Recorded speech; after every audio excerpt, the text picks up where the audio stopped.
Financial fraud is at an all-time high. American consumers lost a staggering $5.8 billion to a range of schemes in 2021. This represented a 70% increase over losses in 2020. This is part of a bigger trend, which is seeing more people lose money to scams, schemes, and hacks at a time when all of us should probably know better. Consumers were just one group hit hard by scams. Corporations and even the government have seen a serious increase in losses caused by fraudulent behavior. There are a few reasons behind this trend which are worth exploring and understanding, because they can give us clues about how these scams work, how they can be avoided, and why record-high fraud figures might actually be a good thing. Now, even if you think you would never fall for any of these schemes, they will still affect you. History has been littered with distinct spikes of financial fraud before, and it doesn't end well if you never fall for any of these schemes yourself. 2.8 million people filed fraud reports with the FTC in 2021, which was the highest amount since the agency started tracking this data in 2001. This means that there are more attempts being made than ever before. Fortunately, only 25% of these attempts led to an actual financial loss, but the people that did lose money lost an average of $500. If I asked you to think of the typical fraud victim, what comes to mind? Probably an old grandparent that naively thinks that everything on the internet is real, right? Well, you would be wrong. Younger Americans were actually the most frequent target of consumer financial fraud schemes. The reason that you think of grandma is because you are probably thinking of email scams. And yes, people over the age of 70 are the primary targets for those, but consumer fraud comes in all shapes and sizes. The average victim of a job opportunity scheme was under 30 and lost almost $2,000. These schemes work by promising a job to give the scammer access to any of these three things: money, personal information, or free labor. The most basic job op scheme involves a scammer posing as a job recruiter or a headhunter for a well-known company, offering an amazing sounding job. The only catch is that they require a fee for their service before you can start your work.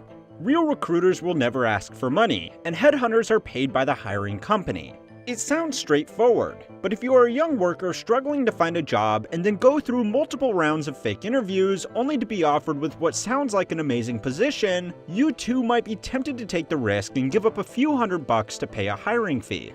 Variations of this scam will have workers pay for uniforms, home office setups, or training materials before they can start work at a job that obviously doesn't exist. Another common job opportunity scheme will have hopeful applicants hand over their bank account details, ID, and social security number to an identity thief who will use this information to take out loans without the victim's knowledge. If a random person on the internet asked you for your driver's license, you would normally tell them to fuck off, but it sounds like a perfectly reasonable request from a would-be employer. Another job opportunity scheme involves people doing weeks of work and then never being paid. This is a big problem amongst freelancers who might work on one project at a time and never receive payment for it. This type of scheme is very hard to track, and without proper contracts in place, it can be very hard to prosecute too. The shift to working from home has accelerated these schemes big time. For obvious reasons, these scammers never meet their victims face to face. In 2019, a job interview that didn't involve coming into the office would have been out of the ordinary. Now, of course, the entire employment process taking place over Zoom and email is just business as usual. Add in millions of workers who are shifting jobs or struggling to find employment in a messed up jobs market, and scammers have not been short of opportunity. The costliest scam to hit consumers was investment fraud, with the average victim losing over $3,000. This is any type of scheme that involves falsifying an investment opportunity to gain money from a victim. Fraudulent investment schemes range anywhere from Bernie Madoff's $65 billion Ponzi scheme, which took money from some of the richest people in America, all the way down to penny stock schemes targeting unsophisticated investors who think 2,000% returns are realistic. The biggest addition to this space in the last few years has been cryptocurrency investment schemes. This space is so new that regulation hasn't caught up with how to define stuff like NFTs and cum rockets. People are constantly exposed to stories about people making millions of dollars off being early investors in the right virtual monkeys, and greed gets the best of them. People are capitalizing on this greed by creating multi-million-dollar pump and dump schemes that seem to collapse every other week. The particularly attractive thing about these schemes is that they have inbuilt anonymity, and a built-in way to launder the scammers' ill-gotten gains. The whole space also builds off itself. One thing that scammers do to make their scheme appear legitimate is to buy high-priced NFTs to use as their display.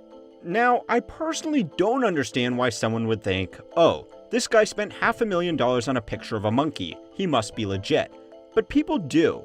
I guess it's the equivalent of a sleazy salesman driving a Cadillac. The scammers buy these existing NFTs, which drives up their price, which generates more headlines, which brings more potential victims into the world of cryptocurrency. If you think of this space as a gamble, you will probably be fine. But if you prefer regular gambling, then you need to be aware of investment fraud as well. The Professional and Amateur Sports Protection Act of 1992, or PASPA in short, effectively outlawed gambling on sports here in the United States. The law was overturned in 2018, and it opened the floodgates for states to legalize sports betting, which was quickly followed by proprietors offering gambling online. Less than 4 years later, and Americans are now spending $92 billion per year in online sportsbooks. Gambling has its own problems, but this massive market has attracted a new breed of scammer that will sell you tips on who will win certain games, all for a fee of course. To legitimize their schemes, these scammers will often bet on both teams in a game and post the winning ticket to their Instagram after the fact to prove that they are the winner. This type of scheme can be particularly devastating to victims, because not only are they losing money that they paid to the scammer, they will also lose money by gambling on worthless advice. Just remember, if someone has a formula for making money by gambling, they are never going to sell it to you.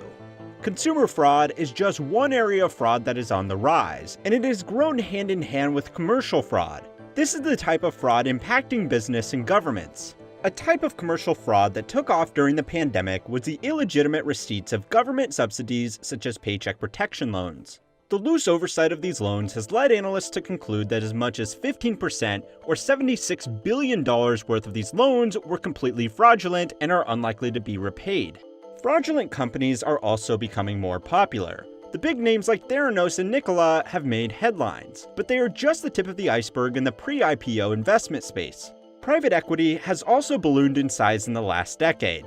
More private equity firms in larger fund sizes means more money to go towards good ideas, but also more money to go towards ideas that don't work, are unmarketable, or simply fraudulent.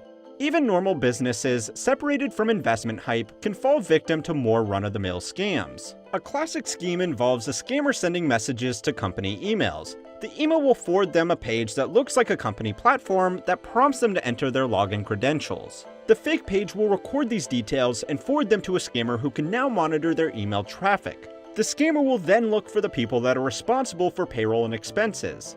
Once they have figured out a target, they will copy one of the invoices that a company had previously paid to a legitimate supplier, but just change the bank details to their own. Most company accountants are not going to cross-reference the bank details on old invoices. Even if they do, the scammer can just follow up the email by saying that they have updated their details.